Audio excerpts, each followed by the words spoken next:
Di sini kita akan belajar mengenai obat-obat pengencer darah. Untuk obat-obat pengencer darah sendiri itu ada 2, yaitu ada antiplatelet dan antikoagulan, di mana antiplatelet ini menghambat agregasi trombosit yang akan mencegah pembentukan trombus pada pembuluh darah. Sedangkan untuk antikoagulan digunakan untuk mencegah pembekuan darah dengan jalan menghambat pembentukan atau menghambat fungsi beberapa faktor pembekuan darah. Untuk antiplatelet sendiri itu salah satunya adalah aspirin, di mana aspirin adalah obat antiinflamasi non-steroid yang memiliki efek antiinflamasi dan antiagregasi platelet, di mana aspirin ini bekerja dengan menghambat enzim siklooksigenase 1 dan 2 atau yang disingkat dengan COX-1 dan COX-2. Untuk dosis loading dari aspirin sendiri adalah 150-300 mg, di mana untuk dosis pemeliharaannya adalah 75-300 mg. Aspirin harus dihentikan selama minimal 5-7 hari sebelum dilakukannya operasi. Yang selanjutnya adalah ADP reseptor antagonis atau disebut dengan thienopyridines. Salah satunya adalah clopidogrel, di mana clopidogrel ini adalah prodrug dari thienopyridine yang irreversible, menghambat P2Y12 sehingga menghalangi jalur dari ADP trombosit. Clopidogrel sendiri biasanya diindikasikan untuk mengurangi kejadian trombotik seperti myocard infarct dan stroke pada pasien dengan ACS atau recent stroke ataupun peripheral arterial disease atau disingkat dengan PAD. Untuk dosis loading dari clopidogrel sendiri adalah 300 mg dan dosis pemeliharaannya adalah 75 mg per hari. Clopidogrel harus dihentikan selama minimal 5-7 hari sebelum dilakukannya operasi. Selanjutnya adalah prasugrel, di mana prasugrel ini kerjanya adalah memblokir P2Y12 secara irreversible. Untuk dewasa dosisnya adalah 60 mg untuk dosis awal 1 kali sehari yang dilanjutkan dengan dosis perawatan sebanyak 10 mg 1 kali sehari selama 12 bulan yang kemudian dikombinasikan dengan aspirin. Untuk lansia di atas 75 tahun, dosisnya adalah 5 mg yang dikonsumsi 1 kali sehari.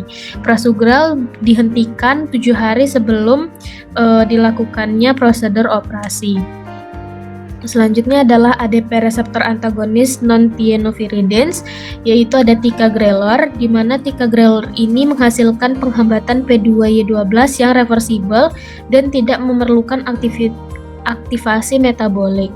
Ticagrelor sendiri diindikasikan untuk mengurangi kejadian trombotik, termasuk stent thrombosis pada pasien ACS yang ditangani dengan PCI atau pengobatan. Untuk dosis loading ticagrelor sendiri adalah 180 mg dengan dosis pemeliharaannya adalah setengah dari dosis loading, yaitu 90 mg yang dikonsumsi 2 kali dalam sehari.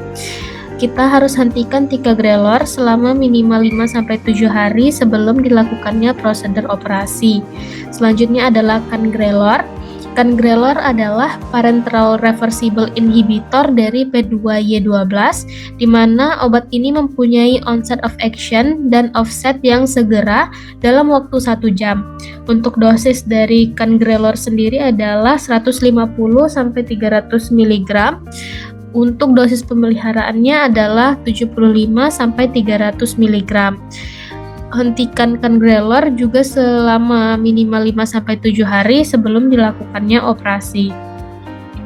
Selanjutnya adalah antikoagulan, di mana antikoagulan ini terbagi menjadi antikoagulan oral dan antikoagulan parenteral. Untuk antikoagulan oral, di mana antikoagulan oral ini dapat mencegah reduksi vitamin K teroksidasi sehingga aktivasi faktor-faktor pembekuan darah terganggu atau tidak terganggu. Kemudian untuk antikoagulan oral ini salah satunya adalah Coumarin, yaitu adalah obat warfarin, di mana warfarin ini adalah antagonis vitamin K yang larut dalam air, di mana warfarin ini hanya dapat bertindak secara in vivo. Warfarin ini mengganggu karboksilasi residu asam glutamat pasca translasi dalam faktor pembekuan 2 7, 9, dan 10 dengan menghambat komponen vitamin K epoksida reduktase 1, di mana dosis awal dari warfarin adalah 5-10 mg per hari selama 1-2 hari pertama, dan dilanjutkan dengan dosis perawatan 3-9 mg per hari. Kita harus hentikan warfarin selama 5-7 hari sebelum dilakukannya prosedur operasi. Selanjutnya adalah penghambat trombin, di mana contoh obatnya adalah dabigatran. Dabigatran akan menghambat aktivitas trombin, salah satu faktor pembekuan darah, sehingga akan terjadi pembentukan bekuan darah yang terhambat. Untuk dosis dari dabigatran sendiri direkomendasikan adalah 150 mg yang diberikan 2 kali sehari, di mana dabigatran ini akan dihentikan selama 1-3 hari sebelum dilakukan prosedur operasi. Kemudian kita masuk ke parenteral antikoagulan, salah satunya adalah heparin, di mana heparin akan menghambat koagulasi baik in vivo ataupun in vitro dengan mengaktifkan antitrombin 3 dan mempercepat laju penghambatan trombin faktor 10A, 11A, 12A, dan 9A. Untuk thromboembolic disease seperti deep vein thrombosis, pulmonary embolism, dan peripheral arterial thrombolism biasanya digunakan atau diberikan heparin ini. Untuk dosis heparin sendiri adalah 5.000 sampai 20.000 unit setiap 12 jam. Heparin sendiri harus dihentikan minimal 3 hari sebelum dilakukannya prosedur operasi. Selanjutnya adalah fondaparinux, di mana fondaparinux ini adalah analog sintetik dari antitrombin binding pentasaccharide sequence, dan fondaparinux ini digunakan pada pasien dengan sindrom koroner akut atau pencegahan dan pengobatan tromboemboli setelah operasi. Obat ini dikontraindikasikan pada pasien dengan perdarahan aktif, insufisiensi ginjal berat, endokarditis bakterial akut, ataupun alergi terhadap obat ini sendiri. Untuk dosisnya, dosis dewasa adalah 2,5 mg yang dikonsumsi 1 kali sehari. Untuk fondaparinux, kita harus menghentikan penggunaan obat ini 3-4 hari sebelum dilakukannya prosedur operasi.